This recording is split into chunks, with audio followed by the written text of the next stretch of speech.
Fantástico. Pues si os parece, vamos a empezar este proceso de reflexión. Dentro de los fondos de EU Recovery Funds, cada uno de los países estamos estableciendo cuáles son nuestras prioridades y cuáles son las políticas que vamos a definir para llevar a cabo estos fondos. Y el Gobierno español ha definido las suyas, ha definido el plan y la serie de iniciativas marco para encajar estos fondos. Entonces, la primera reflexión que os pediría es, en el marco de las directrices marcadas por el Gobierno español para los fondos europeos, ¿cuáles creéis que son las que tienen más efecto o más efecto, más potencial de transformación en la digitalización de los recursos humanos de las compañías españolas? Francisco, si te parece empezar. Muy bien. Bueno, muy buenos días a todos. Muchas gracias a DCH por organizar este encuentro y a todos los patrocinadores del evento. Hombre, la transformación digital yo creo que hay que hacerla sí o sí. Y es verdad que los fondos son una ayuda para acelerar ese proceso. Ya hemos visto que ha habido una aceleración importante durante toda esta época. Desde hace un año hacia acá, pues hemos visto cómo se ha digitalizado todo y especialmente los recursos humanos, y tenemos que seguir sí o sí. Yo creo que tampoco hay que esperar a los fondos. Los fondos van a llegar y los fondos van a ser útiles y tenemos que estar pendientes, pero no retrasar nada que tuviéramos planificado para empezar a digitalizar o seguir digitalizando todo el proceso de recursos humanos. Por supuesto, la inversión en digitalización va a ser muy potente. La media europea es un 20%, en España hemos apostado por el 33% y somos de los países que más fondos tienen. Con lo cual es una oportunidad única que tenemos para conseguir realmente que la digitalización cree infraestructuras para las próximas generaciones. Yo creo que eso es lo que tenemos que hacer. Y los recursos humanos son fundamentales porque los que van a hacer la transformación no son las máquinas, son las personas. Entonces, si tenemos unos buenos recursos humanos, y además vamos a necesitar muchos recursos humanos muy especializados y, bueno, de todo, especializados y no especializados, el papel de los recursos humanos es vital en este proceso. Fantástico. Natalia, ¿tu perspectiva? Sí, yo coincido plenamente que es una pata fundamental, ¿no? Y aunque ya se ha avanzado mucho en la digitalización, obviamente, de recursos humanos, sí que es verdad que, o sea, enfocando un poco y volviendo un poco a tu pregunta de cuáles a lo mejor podrían ser esos proyectos, tampoco muy específicos, porque tampoco yo puedo profundizar mucho en esa especificidad, pero sí que es verdad que volviendo un poco a lo que, bueno, desde mi punto de vista más jurídico, dice el Real Decreto Ley, pues es verdad que se está pensando siempre pues en un aumento de la competitividad de la industria y la economía española, se está pensando en favorecer, y es verdad que sí que se piensa en ese crecimiento y en esa integración de las pequeñas y medianas empresas. También se piensa en proyectos un poco, como le llaman, como con el efecto este arrastre, ¿no? Que pueda a lo mejor irse a otros sectores económicos o que implique unos avances en otros sectores que no sea a lo mejor solamente de recursos humanos, pero que tenga un enfoque ahí. Entonces, bueno, yo creo que efectivamente proyectos que, o sea, yo aquí es verdad que tampoco, ya te digo, que específicamente no te sé concretar, pero sí que es verdad que pensando un poco en lo que es el objetivo, ¿no? del Real Decreto Ley y sobre todo del Reglamento Europeo y de los mecanismos de recuperación que están, o sea, que nos van a llegar de Europa, pues podrían estar más enfocados eso, o sea, un aumento de la competitividad, a lo mejor planes no sé, de fomento de talentos o de planes de formación como sectoriales, ¿no? Y que bueno, que de alguna manera pues puede tener importancia, pues eso, el enfoque ahora que nos preocupa tanto, ¿no? De que se nos está igual yendo mucha gente, muchos jóvenes, ¿no? Que se van al extranjero y tal, pues unos proyectos, ¿no? Que impliquen a lo mejor eso, el enfoque de cómo retener talento en España o este tipo de cuestiones, pues a lo mejor podrían estar, o sea, podrían encajar desde mi punto de vista en lo que estarían pensando, ¿no? En el Real Decreto. Fantástico. Luis, desde COE, ¿qué perspectiva podéis aportar en esta materia? Yo creo que en primer lugar agradecer la invitación, por supuesto, y en segundo lugar, en relación a la materia que planteas, yo creo que en primer lugar hay que tener presente que estamos en un campo, el campo de las personas, que tiene una presencia fundamental en la arquitectura del plan europeo, porque se ha visto que supone, derivado de la transición digital, por ejemplo, sobre todo una necesidad de adaptación al nuevo paradigma de trabajo. y eso hace que la persona esté incluso situada en una de las 7 prioridades que ha definido la Unión Europea. En esas flagships principales definidas por Europa ya hay una 7ª que va directamente al reskilling de competencias y la adaptación de competencias profesionales para que la fuerza laboral, sobre todo los jóvenes o incluso las personas de más de 45 años, tengan opciones de seguir enganchadas al mercado laboral. En ese ámbito, yo creo que hay que trasladar 2 mensajes principales. El primero de ellos es que tenemos que pensar en el ámbito de la función de recursos humanos, en que, como decía Francisco, los fondos sean una palanca que aceleren proyectos que estarían en cartera o nuevos proyectos que tengan sentido incorporar. Pero cuando hablamos de acelerar, y para que se pueda acelerar, hace falta que esos proyectos estén muy conceptualizados en torno a las prioridades del plan nacional y de las prioridades europeas. No podemos olvidar que no son proyectos que vengan de cero o que estén aislados. Hay un entorno que respetar y, por tanto, hay que pensar de qué forma en una empresa la función de recursos humanos puede articularse o puede aprovecharse esos fondos europeos para impulsarse o para mejorarse. Yo creo que hay 2 funciones o 2 ámbitos fundamentales, y el primero puede ser cómo la digitalización de la empresa puede tener un impacto en el ámbito de recursos humanos, y eso hay que vestir y pensar qué proyectos en el ámbito de la automatización de procesos, en el ámbito de la gestión de personas tendría sentido plantear, que siempre sean proyectos de inversión, que es una cuestión muy relevante que ha impuesto la Unión Europea. Y en segundo lugar, y lo mencionaba también Natalia, tiene que ver con la formación. Es decir, cómo se puede plantear un reskilling de competencias, cómo se puede plantear una apuesta por las personas en la que, apalancada en esos fondos europeos, vaya directamente dirigida a la digitalización o a la adaptación a ese nuevo paradigma digital que Europa y España está proponiendo para nuestras empresas. Fantástico, Luis. Pues, Juan Pablo, desde EY, ¿qué nos podéis aportar? ¿Qué perspectiva podéis aportar a esta materia? Muchas gracias. Bueno, en primer lugar, dar las gracias a las personas que nos están atendiendo, dar las gracias a DCH por haber tenido a bien organizar este evento en nuestra casa, que para nosotros es un honor poder contribuir a este debate, ¿no? Y por eso también es un tercer agradecimiento a DCH por hablar de esto. Vemos que es un tema del que hay que hablar, es un tema trascendente, la transformación de nuestro país y el impulso de la inversión en capital humano lo es, y que hablemos, que conozcamos las oportunidades que hay de financiación de los procesos de transformación es algo relevante en lo que EY como firma quiere aportar, y por eso estamos hoy aquí. Dicho eso, en la línea de lo que habéis comentado todos y sobre todo Luis, la inversión en capital humano es un eje prioritario de los fondos de recuperación y resiliencia. Podríamos hablar casi de 3 ejes, ¿no? El de la transformación digital, transición energética e inversión en capital humano. Y hay ejes que, como veis, están relacionados, ¿no? Esencialmente la transformación digital y la inversión en capital humano. Y así queda reflejado, como mencionaba muy bien Luis, en los principales ejes tractores de las prioridades europeas de Next Generation EU, tanto en la estrategia anual de crecimiento sostenible, que habla de 7 flagship, la 7ª es Reskilling Upskilling, como las recomendaciones específicas que se hizo a España en el marco del semestre europeo, que son de obligado cumplimiento para los Estados miembros a la hora de reflejar sus planes nacionales de recuperación y resiliencia. Se habla de que hay que invertir específicamente en las capacidades y en la formación de los trabajadores. Como, en tercer lugar, el propio reglamento, como decía Natalia, el reglamento que se ha aprobado escasamente hace 3-4 semanas.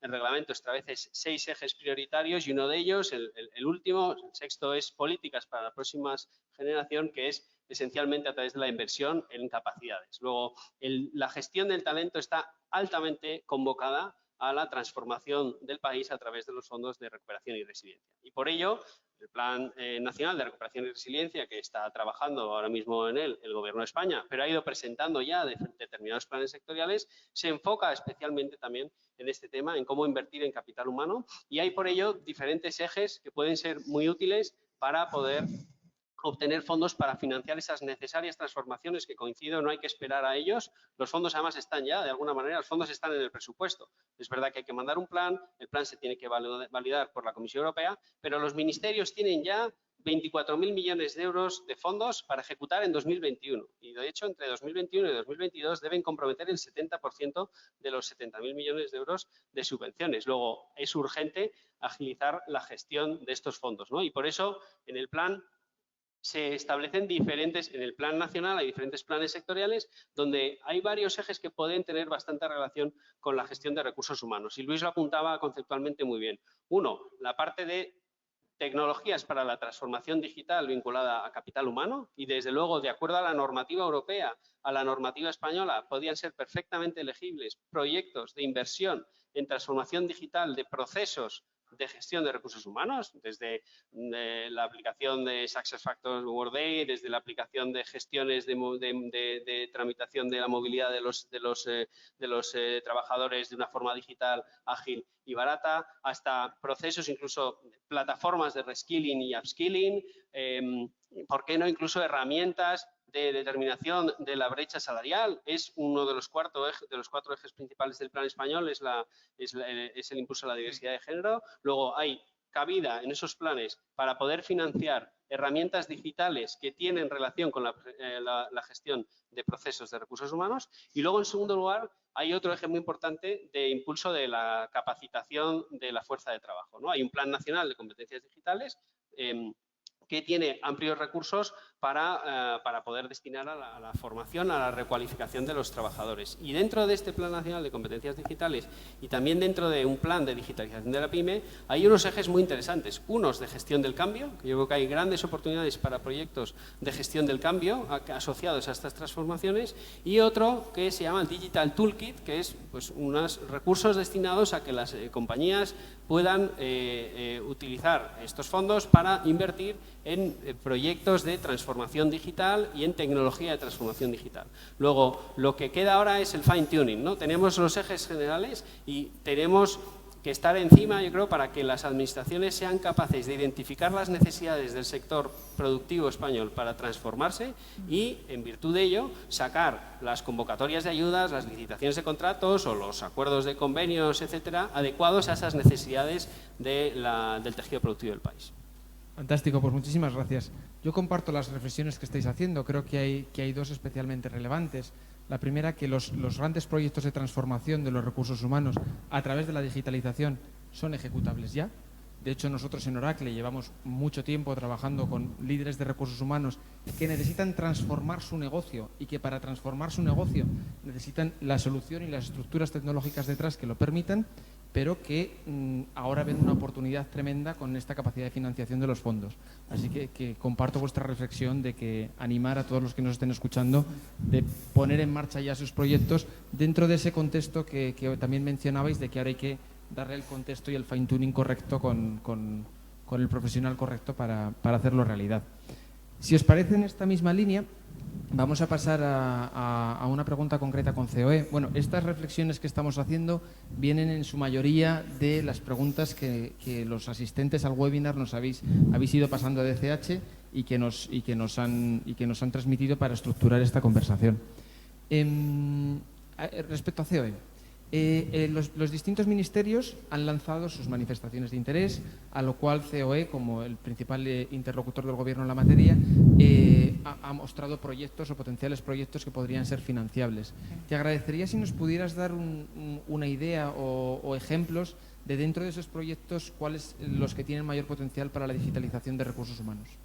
Bien, en esto creo que además por una cuestión de hacer pedagogía y de explicación, nosotros desde COE, y así lo estableció el presidente Antonio Garamendi desde el principio, quisimos asumir un papel importante de contribución de la empresa española a maximizar el impacto de los fondos en nuestro país, y fruto de ello COE constituyó en agosto una oficina de fondos europeos que lleva trabajando desde entonces codo con los asociados, aquí presentes 3 de ellos, para intentar llegar a una aportación de valor que permitiera al país ejecutar los fondos de manera transformadora fundamentalmente. Y dentro de las líneas de trabajo que hemos abierto o que en la que estamos trabajando, hay 2 principales que van directamente a lo que acabas de mencionar, Juan. En primer lugar, vimos la necesidad de trabajar con nuestras empresas, con nuestras organizaciones empresariales, para plantear un compendio, un catálogo de 21 iniciativas estratégicas de país, que lo que hicieran fuera sumar esfuerzos, creo que al final fueron más de 100 grupos empresariales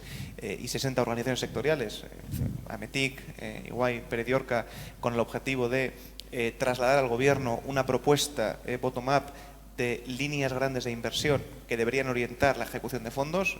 La preocupación que tenemos y que hemos manifestado desde el principio es que esto no vaya a inversión sino a gasto corriente, porque estaríamos limitando la capacidad de transformar los fondos, y eso nos llevó a plantear este catálogo que trabajamos desde septiembre a diciembre y que resultó en 21 iniciativas, que había algunas directamente dirigidas a esta cuestión.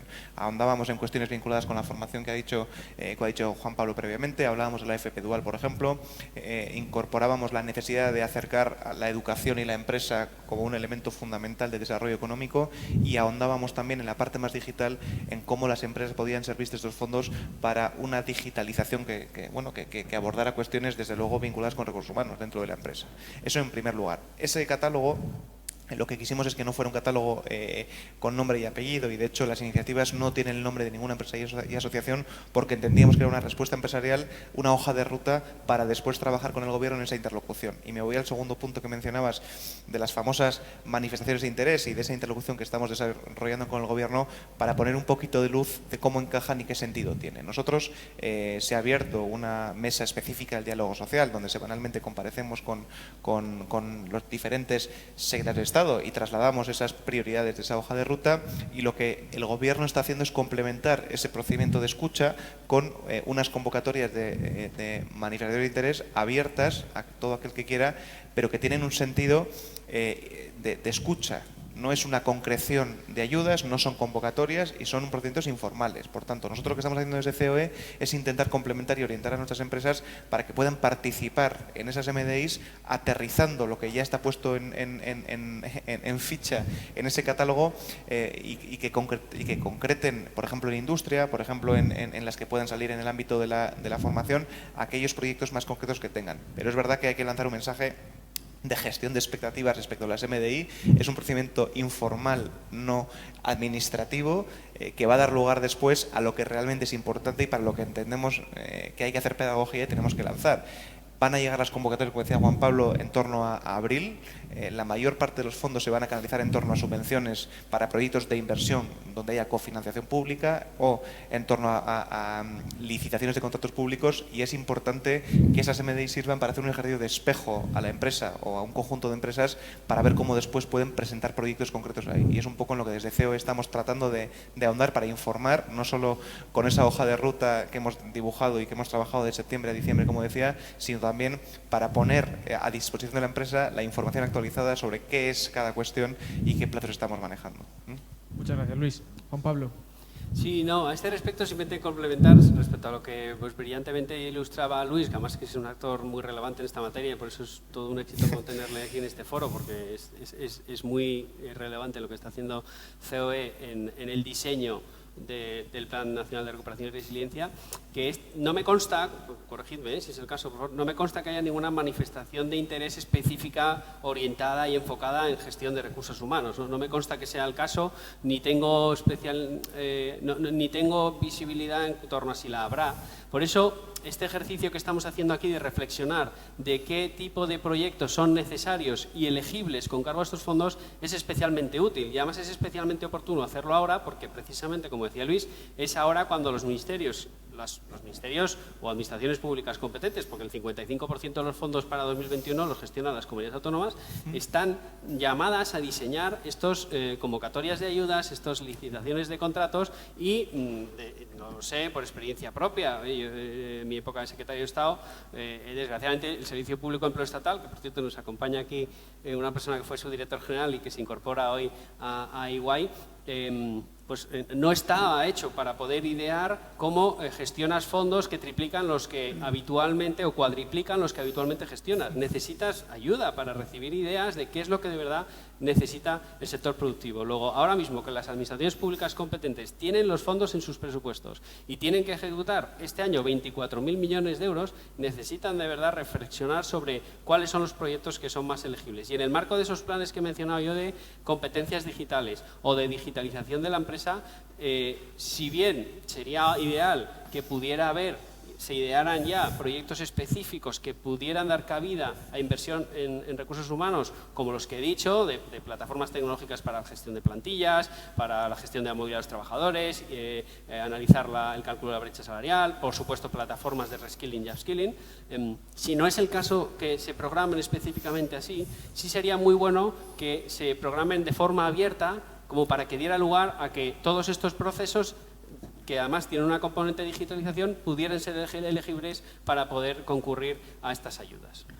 Sí, bueno, por favor. No, yo quería añadir desde AMETIC que estamos totalmente, muy involucrados en las iniciativas de COE. De hecho, bueno, pues llevamos ya varios años trabajando en 4 propuestas que están dentro de esas 21, que era la digitalización de la salud, del turismo, de la movilidad y de la cadena agroalimentaria. Y bueno, y también un poquito en la parte del deporte también está metida alguna iniciativa de AMETIC, pero es que lo más importante para todo, para empezar, son las personas, yo insisto, y para eso es la capacitación digital. De las inversiones, esos 4 macroproyectos más un quinto están ya en el plan España Digital 2025, están ya dotados de presupuesto, en teoría, en el plan España Puede, con 2.200 millones, pero es que el número 1 de inversión es 5G, ciberseguridad y otras tecnologías, pero el número 2, con más de 3.000 millones, que se dice pronto, más de 3.000 millones, es la capacitación digital. Entonces yo creo que hay que hacer las cosas también con un cierto orden, y yo creo que lo más importante es la capacitación digital y la retención del talento, porque también tenemos el riesgo, y tú lo has mencionado también, con el tema del teletrabajo. El problema es que, bueno, pues está muy bien, porque podemos contratar a alguien que está en Australia y nos dé servicio aquí, pero es que puede pasar al revés, que alguien en Australia nos robe el talento que hemos desarrollado aquí. Con lo cual, la base de todo, y yo creo que la competitividad del país va a estar en función de la competitividad del talento. Y tenemos que empezar por ahí y darle la prioridad, en mi opinión. Lo más importante es empezar por ahí. Si no, el resto, por mucha tecnología que tengamos, si no tenemos gente que sepa utilizar esa tecnología y sacarle rendimiento a esa tecnología, pues va a ser complicado. Sin duda, lo comparto totalmente. O sea, no estamos hablando de una evolución tecnológica a lo que nos enfrentamos, sino un cambio de todos los modelos. Y ante eso la tecnología ofrecerá una herramienta, una solución, pero que sin duda pasa por una recapacitación de todos nuestros equipos para sacarle el máximo potencial. Lo habéis empezado a cubrir un poco, pero vamos a entrar un poquito en profundidad en aquellos proyectos que tenga un director de recursos humanos que lo lleva teniendo en agenda durante una serie de tiempo y se plantea cómo estructurarlo y cómo darle forma para ser más elegible a los fondos europeos. ¿Vosotros le aconsejaríais, desde cada una de vuestras 4 perspectivas, incluirlo dentro de un proyecto de transformación más amplio que incluya conceptos de sostenibilidad, de igualdad, de formación, etcétera, o iniciativas concretas de una determinada acción sin un paraguas más amplio? ¿Cómo lo verías, Natalia, desde la perspectiva legal? Sí, yo sin duda, creo que tiene sentido, por cómo está enfocado el Real Decreto Ley, por estos criterios que hablábamos y estos ejes transversales en los que se basa, creo que los proyectos que pueden tener más sentido que les encajen a los distintos departamentos ministeriales en estas manifestaciones de interés que comentaba antes Luis son los que sean más sectoriales, no proyectos específicos, sino los que tengan un paraguas más amplio. Además, es verdad que creo que se le da importancia a lo que hablaba al principio del efecto arrastre positivo que menciona tanto el Real Decreto Ley como el Reglamento de la Unión Europea, y es que que tenga a lo mejor, que se especifique claramente que esto tiene sentido para otros sectores de la economía o para otros ámbitos territoriales. Es verdad que también se le da mucha importancia porque también hay un reto importante que es el reto demográfico, con lo cual todo el tema de la digitalización y en el tema de recursos humanos, por supuesto, que sean temas amplios que acojan a lo mejor a más sectores territoriales. Todo eso, desde luego, creo que puede encajar mejor en lo que pueden estar pensando. Es verdad que, un poco como por lo comentaba antes Luis, estas manifestaciones de interés que están sacando los distintos ministerios y departamentos ministeriales en los que luego encajan los diferentes proyectos, no son ya el proyecto específico. O sea, es verdad que lo que está regulado en el Real Decreto es que efectivamente el Gobierno y el Consejo de Ministros tendrá que aprobar un plan que será el que luego se presente a Bruselas y será el que luego se apruebe allí, y la Comisión tampoco se sabe muy bien si la Comisión va a volver a traernos este plan para que lo especifiquemos más o para que cambiemos alguna cosa, o directamente no se aprobarán determinadas cuestiones. Es verdad que tampoco está muy claro ahí qué va a pasar, Pero bueno, sí que es verdad que en principio está previsto que para finales de año pues ya en determinados fondos se hayan trasladado a España y bueno, los ministerios se han encargado además de que en esas manifestaciones de interés, muchos de ellos, por lo que yo he estado viendo y si no, pues lo comentamos, pero vamos, yo creo que están esforzándose en que no parezca que los proyectos que se manden por parte de las distintas organizaciones o asociaciones, creo que además eso también nos da pie a pensar que están pensando en proyectos como más globales porque se están enmarcando a través de asociaciones o de organizaciones importantes y bueno, aquí ellos obviamente se lo conocen mucho mejor. Los ministerios están encargando de decir, oye, no os preocupéis, empresas y el sector privado, que realmente esto en principio ni os va a favorecer, aunque bueno, luego eso puede crear problemas cuando llegue la manera de canalizar, ¿no?, estos fondos, porque la forma y los mecanismos en los que luego se vayan a repartir los fondos, pues en el sector público es complicado y todos estos principios de transparencia y concurrencia, pues a ver cómo lo encajan. Pero bueno, en principio no les están obligando a que presenten para luego poder acceder a estos fondos. O sea, una empresa del sector privado que no haya participado en nada, no hay ningún problema con que luego participe. Y luego además, bueno, también están diciendo que al que participe tampoco en principio le va a favorecer, ¿no? Con lo cual ahí, bueno, pues no, o sea, sí que parece como que en agrupaciones o en organizaciones o en asociaciones, proyectos sectoriales y proyectos que engloben cuestiones más amplias y no proyectos específicos y concretos, pues podrían tener mejor acogida, pero sí que es verdad que tampoco porque no estés ahí, luego en principio se te va a privar, ¿no?, de que accedas a esas ayudas. Fantástico. Francisco. No, muy bien explicado, Natalia. La verdad que yo creo que es verdad que todos los que son los proyectos europeos y el plan español también, pues cuanto más cubra y más territorios, inclusión y sostenibilidad y digitalización, cuanto más el proyecto impacte en esas áreas, más posibilidades tendrá de tener éxito, ¿no? Va a ser a través de convocatorias. Es verdad que los MDIs ha sido también hablando con los ministerios, lo que nos han dicho, lo que queríamos saber es si convocamos algo que se pueda hacer y tener ideas, es decir, pero no es vinculante esas MDIs, ¿no? Entonces, pero sí van a valorar todo eso, que es muy importante, porque estamos hablando de generar infraestructura. Es decir, estos fondos no son para solucionar un problema, no son, aparte de recuperación, son más de transformación, de reconversión, aunque la palabra reconversión está mal vista, pero lo que tenemos que hacer es repensar nuestro negocio, nuestras empresas y ver qué queremos ser, ¿no? Y ahora tenemos esos recursos para hacerlo, pero hay que pensarlo desde ese punto de vista.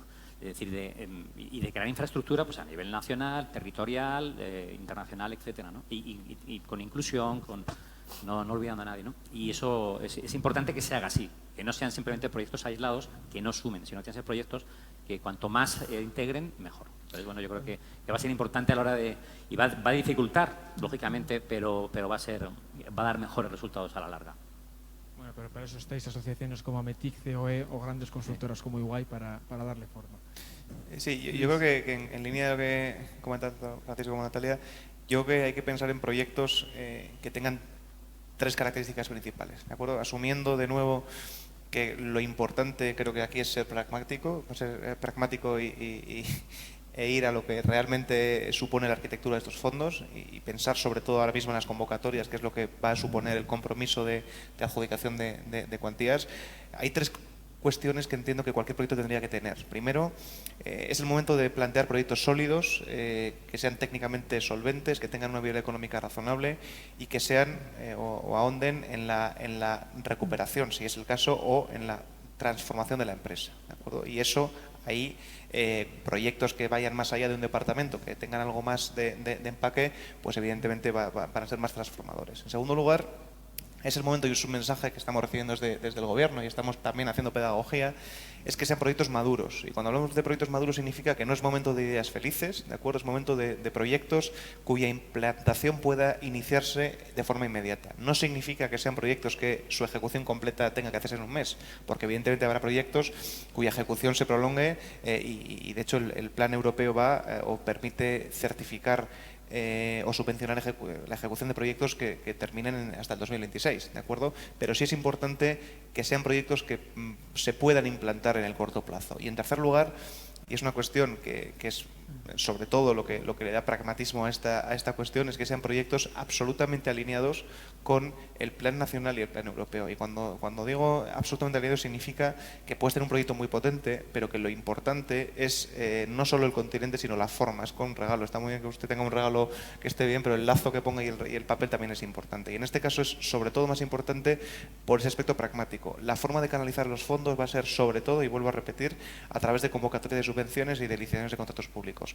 Cuando hay una convocatoria y una base reguladora, ahí se va a establecer un alineamiento absoluto en la evaluación de ese proyecto respecto de los 4 ejes que mencionaba Juan Pablo: el digital, el verde, el de cohesión social y territorial y el de igualdad de género. Hay 30 componentes, 10 palancas y 30 componentes que hay que respetar, y por tanto estamos sugiriendo que se piense no solo en esa solidez y esa madurez del proyecto, sino que esté perfectamente alineado en ese enfoque que ha definido el Gobierno, que es quien tiene competencia, y que ha definido Europa. Porque en la medida que eso sea así, y eso significaría que ese proyecto aborda, además, pensar en esa perspectiva que es muy de consultor, de estructura completa, te hace que al final veas que ese proyecto encaja en todo lo que supone el plan, lo hace muy transversal, y creemos que lo va a hacer o lo va a situar en mejor posición para esa recepción de fondos en unas futuras convocatorias.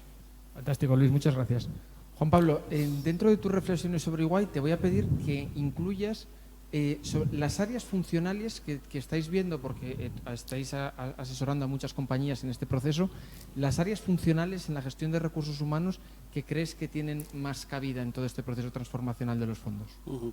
Bien, respecto a la pregunta general que habías hecho a mis compañeros, solo complementar, porque ellos han respondido extraordinariamente bien, o poner el énfasis en una idea que ha trasladado Luis, que es la coherencia. O sea, realmente Bruselas está pidiendo a los Estados miembros coherencia en los diferentes planes de inversiones y reformas que planteen, que todas tengan coherencia entre sí y que unas contribuyan a otras, y obviamente el Estado pues también va a pedir coherencia a los proyectos que las empresas presenten con cargo a estos fondos, ¿no? De tal forma que en ese dilema que planteabas de si proyectos muy concretos más de recursos humanos, una visión más integral de transformación digital o de refuerzo de competencias, en mi opinión, y yo creo que la compartimos todos, hay que ir más a la visión más global, visión global de colaboración y de coherencia del proyecto que presentamos a la Administración, de tal forma que, por bajar un poco el consejo a los directores de recursos humanos, que no hagan la batalla por libre, que la hagan con el responsable los responsables de transformación general de la compañía, o aquellos que tienen el mandato de perseguir y utilizar y maximizar el uso de estos fondos para poder presentar un proyecto coherente, donde haya herramientas de transformación digital o de recualificación de los trabajadores generales y con el enfoque que le quieran dar cada una de las áreas funcionales de la organización. Y lo que he tratado de trasladar yo aquí y el resto de mis compañeros, y alineado con lo que decía Luis, es que obviamente las prioridades que fija el plan europeo y el plan nacional está dando mucha importancia a la inversión en capital humano. Luego, sin duda, entendemos que dentro de esos proyectos de transformación digital debería haber un impacto y posibilidad de invertir en proyectos específicos de recursos humanos, pero siempre con una visión holística, una visión integral y una visión coherente. Bruselas pide coherencia a los Estados, lo normal es que los Estados pidan coherencia también a los proyectos que se presenten. Y contestando un poco a tu pregunta brevemente, pues ya lo he dicho anteriormente, algunos tipos de proyectos que yo veo elegibles y que habría que hacer el esfuerzo de insertar en un plan de transformación de la compañía global a presentar a estos proyectos, pues por supuesto todos aquellos departamentos encargados de la recualificación de los trabajadores pues están súper convocados, ¿no? Los departamentos encargados de la gestión del cambio, pues también sin duda hay elementos elegibles con cargo a estos fondos para poder incorporarlo en los proyectos. Todos los departamentos más vinculados a las soluciones tecnológicas de gestión de recursos humanos, de gestión de plantillas, de nómina, de movilidad de los trabajadores, bueno, pues tiene sentido que conozcan cuáles son las prioridades del plan de recuperación y resiliencia, cuáles son los asuntos que la Administración española considera elegibles para organizarse de manera interna en la compañía, para presentar planes coherentes, robustos, que impulsen la transformación de la empresa. Fantástico, muchísimas gracias, Juan Pablo. Vamos a pasar a otra reflexión porque ha habido consenso, yo creo, y creo que esto es obvio y se está viendo en toda esta gestión de fondos, en que las probabilidades de éxito van a tener mucha más fuerza cuando hay un enfoque asociativo o haya un enfoque de industria, sector o un grupo de empresas que se una. Os voy a pedir, y sobre todo esto desde la perspectiva asociativa, teniendo aquí a COE y a MTIC, pero por supuesto también de la perspectiva legal y consultora, ¿cómo aconsejáis a las empresas unirse o qué iniciativas podéis compartir de determinados sectores que se están uniendo para presentar proyectos transformacionales en materia de recursos humanos? Francisco. Bueno, nosotros en AMETIC llevamos ya años hablando de ecosistemas y de hecho pues hace 3-5 años en AMETIC las empresas eran tecnológicas puras y duras y ahora ya tenemos empresas que no son del sector pero que sí se están transformando digitalmente y que se están invirtiendo. Por ejemplo, pues Renfe o Banco de Santander o BBVA o ABB, ¿no? Empresas que están en proceso de transformación. Con lo cual yo creo que lo que funciona es el ecosistema. Es decir, nadie tiene una solución única. Es muy difícil que una empresa tenga una solución para todo, ¿no? Entonces yo creo que va a funcionar porque va a ser mejor el proyecto. Al final lo que decíamos, tiene que ser un proyecto coherente y la coherencia y la calidad del proyecto te la va a dar el trabajar en equipo y con muchas empresas que tengan esa solución. Nadie tiene una solución global, creo. Es muy difícil conseguir una solución global. Con lo cual hay que buscar los partners y luego también hay que recordar que en todo el tema de proyectos europeos y también una de las prioridades de España son las pymes. Entonces, bueno, yo creo que ahí también, por eso es bueno integrar grandes empresas, pequeñas, medianas, microempresas y también todas aportan, cada una aporta, pues una aporta músculo, otra aporta talento, otra aporta cosas muy específicas que a lo mejor una gran empresa no tiene y por eso es importante trabajar y hacer esas primero estar en, bueno, ¿qué vamos a decir nosotros? Estar en la asociación, porque es la forma de ver cómo está funcionando todo y cómo está funcionando el ecosistema y crear ecosistema. Nosotros, por ejemplo, antes hablábamos de tecnología del automóvil, ahora hablamos de, la comisión se llama así, electrónica del automóvil, ahora se llama movilidad sostenible y hay empresas de todo tipo dentro de esta comisión, ¿no? Entonces yo creo que hay que trabajar en ese ecosistema y lo que hay que presentar son soluciones de ecosistema porque va a ser mejor para todos. Sí, yo en la misma línea, y además es el core o la esencia de cualquier organización empresarial, es la de trabajar en dos vías y vuelvo a utilizar la consigna del pragmatismo para enfocar la respuesta. Yo creo que es importante, en línea de proyectos más grandes transformadores, que Natalia y Juan Pablo también mencionaban, ser capaces de identificar socios en proyectos que los hagan más grandes y, por tanto, siendo un responsable de recursos humanos y estando en una empresa más grande con otras funciones, a ver en qué medida se pueden trasladar, incluso agrupando empresas de diferente tamaño y sector en un mismo proyecto. Pero también creo que es importante, en esa línea de la madurez o del pragmatismo, trabajar en paralelo en pensar en qué forma jurídica o qué articulación jurídica se le va a dar a ese proyecto.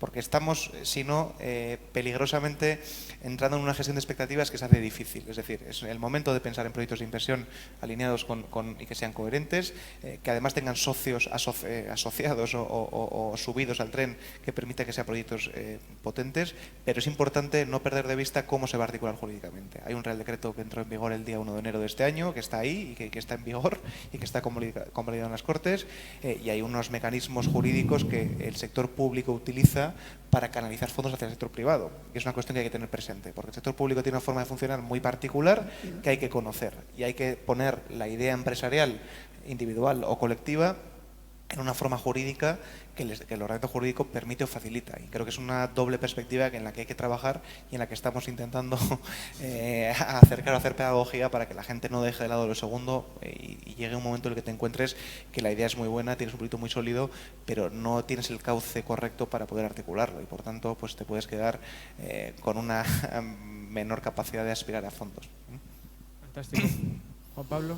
No, solo por complementar, meter un poco más de presión a Luis, ¿no? Porque al final creo que tienen una labor muy importante que hacer desde COE en esta fase en la que estamos, como decía anteriormente, ¿no? Yo creo que es muy útil que ellos sean capaces de congregar las necesidades que tienen determinados sectores para poder trasladar fácilmente a la administración hacia dónde tienen que ir en términos generales, obviamente, conceptuales, las prioridades de inversión que se trasladen a lo que estaba diciendo Luis, y es que estamos hablando de la administración pública, obviamente tiene que haber concurrencia, transparencia y pues que se trasladen a las convocatorias de ayudas, solicitaciones de contratos, las prioridades que de verdad está determinando el sector productivo, y para eso la labor de COE es crucial, y esta es una fase trascendental, la de traslación de esas prioridades a las administraciones para que vayan diseñando óptimamente esos pliegos, esas convocatorias de ayuda de cara a lo que realmente está demandando la empresa para su transformación.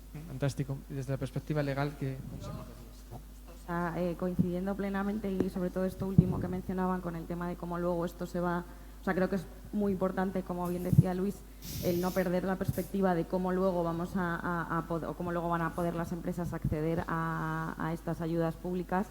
Creo que efectivamente esto no hay que perderlo de vista. Creo que eso es fundamentalmente desde el punto de vista más jurídico lo que ahora mismo es lo que te genera más inseguridad jurídica, ¿no? Porque al final es verdad que desde los propios ministerios te dicen, bueno, sí, pero efectivamente luego no sabemos muy bien esto cómo lo vamos a trasladar. Está pendiente de desarrollo reglamentario el Real Decreto Ley que entró en vigor en enero y creo, o sea, yo entiendo que este reglamento dará mucha más luz a estas formas jurídicas que luego se planteen para poder acceder a estas ayudas, pero sí que es verdad que el marco asociativo, ¿no? O sea, si ya desde el principio se empieza a proyectar, o sea, o a tener estos proyectos de forma, pues a través de asociaciones, organizaciones grandes, que participen muchos grupos de trabajo, aunque luego, bueno, pues efectivamente en paralelo se vayan viendo otras cuestiones, pero todo lo que permita que efectivamente participe un número grande de organizaciones, de sector privado, que esté todo el mundo allí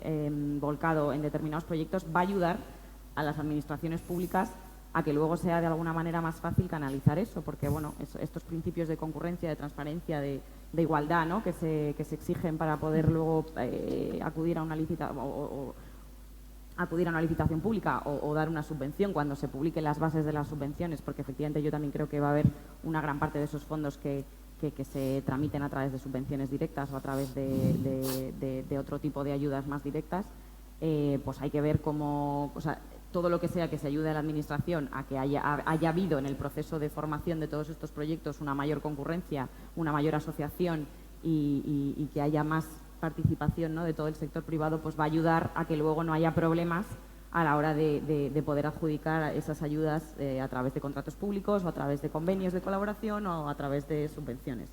Con lo cual sí que... Lo importante también es que las convocatorias sean las que tienen que ser, es decir, que tenga todo sentido, ¿no? Fantástico. Pues muchísimas gracias. Pasamos, si os parece, los últimos 5 minutos para que ayudemos a la audiencia que tenemos hoy en esta mesa redonda sobre 2 temas. Sobre plazos, si es que tenemos visibilidad sobre los plazos que tienen que llevar, y sobre plataformas en las que registrar sus proyectos cuando están yendo de manera individual o cuando no están siendo acompañados o distintas materias. Francisco. Bueno, yo no sé la información que tenéis vosotros, ahora mismo se está debatiendo todo eso, yo creo que está en debate. Nosotros con las conversaciones que tenemos con diferentes personas de la Administración, pues sabemos que hay conversaciones con Europa también y se está viendo esa forma, ¿no? que es lo más importante ahora, porque es verdad que tenemos los planes, tenemos los recursos y ahora tenemos que ver, pues eso, los tiempos y las formas, ¿no? Y ahora mismo yo creo que está en pleno debate, pero no sé, porque esto cambia cada minuto. Seguramente Luis tiene más información. Me alegro de que me hagas esa pregunta. En los 2 casos, primero un tema de plazos y esa parte de información. Creo que tenemos que manejar, o hay 3 grandes plazos que tenemos que tener en mente. El primero, que es más institucional, de cuándo España va a presentar su plan definitivo a Bruselas. Y eso parece que va a ser en torno a finales de marzo, cuando España presente su plan definitivo y además... Y la visión que tenemos desde COE en las reuniones de Business Europe, donde hemos tenido ocasión de participar con nuestras análogas o hermanas europeas, estamos bien y España está siendo los países más rápidos y más ágiles y más eficaces en la definición del plan nacional y por tanto eso significará que Bruselas tiene 2 meses de plazo para evaluar el plan y que a partir de ahí puede llegar un anticipo inicial del 13% de la cuantía en junio. Ese es el primer plazo. Pero no hay que confundir cuándo llega el dinero de Bruselas de cuándo se va a empezar a canalizar hacia el sector privado, que es el plazo relevante que me imagino que las empresas que están escuchando tienen curiosidad.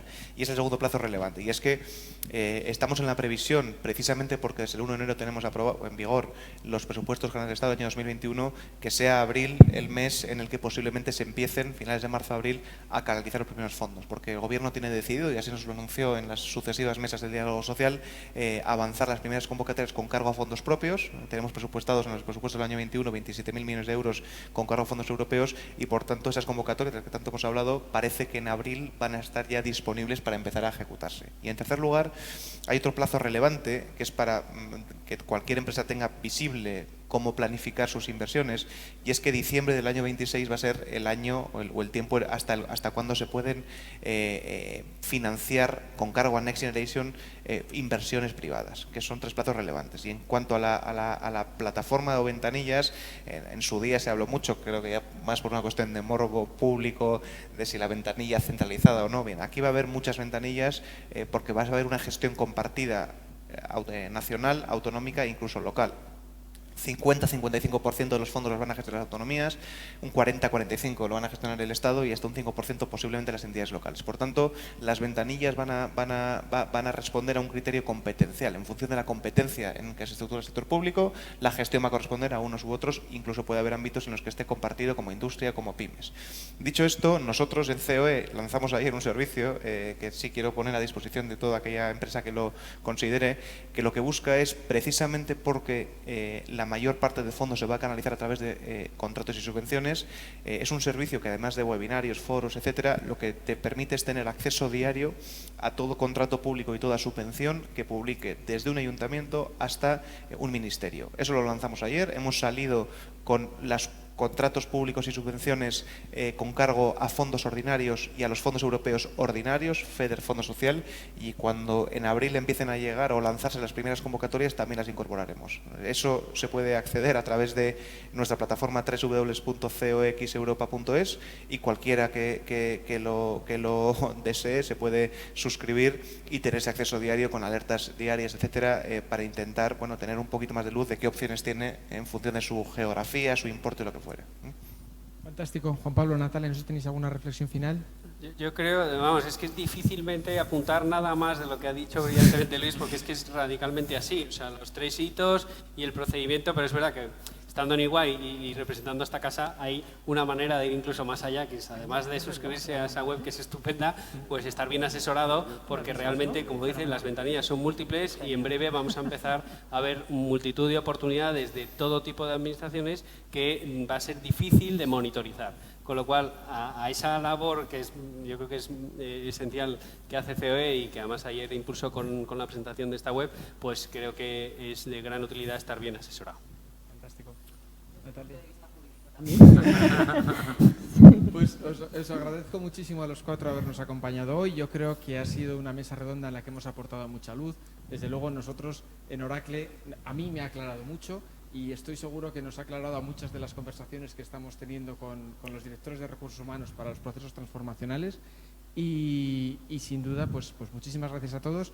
Creo que estas conversaciones las seguiremos teniendo de manera muy recurrente en los próximos meses.